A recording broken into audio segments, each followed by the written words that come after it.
சொல்லி தீபங்களை கொண்டு வர சொல்லிதான் அந்த காவல்காரங்க பவுலும் சீலாவை என்ன செய்றாங்க, பார்க்கிறாங்க. ஆனா இந்த அதுக்கு முந்தின வசனத்துல சொல்லப்பட்டிருக்கு, பவுல் மிகுந்த சத்தமிட்டு நீ உனக்கு கெடுதி ஒன்றும் செய்து கொள்ளாதே.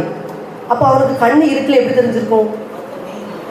அவனுக்கு கண்ணே தெரிஞ்சிருக்காது. இதுல தெளிவா சொல்லியிருக்கு, அப்பொழுது அவன் தீபங்களை கொண்டு வர சொல்லி அவனுடைய சத்தத்தை கேட்டோன்னா அவன் அங்க இருக்கானான் அவனுக்கு தெரியல காவல்காரனுக்கு. ஆனா அவன் சொல்றான், அப்பொழுது அவன் தீபங்களை கொண்டு வர சொல்லி உள்ளே ஓடி நடுநடுங்கி பவுலுக்கும் சீலாவுக்கும் முன்பாக விழுந்து. அப்ப அந்த இடத்துல அவன் என்ன செய்யல, அவனை பார்க்கல. அப்ப பவுலும் சீலாவும் அவனை பார்த்திருப்பாங்களா? பார்த்திருப்பாங்க. ஏன்னா அவனுடைய ஆவிக்குரிய கண்கள் திறக்கப்பட்டிருந்தது.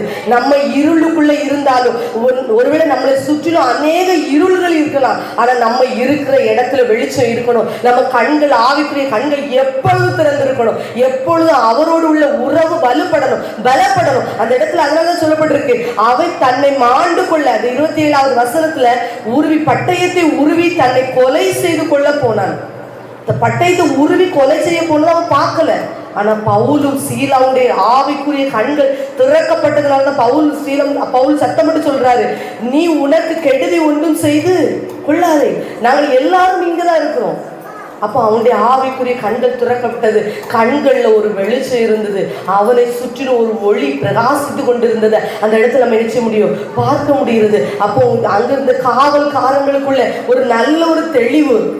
அதனாலதான் அவருக்கு முன்பாக விழுந்து அவர்கள் வெளியே அழைத்து, ஆண்டவர் மாறே, ரட்சிக்கப்படுவதற்கு நான் என்ன செய்ய வேண்டும் என்று கேட்டான். அதற்கு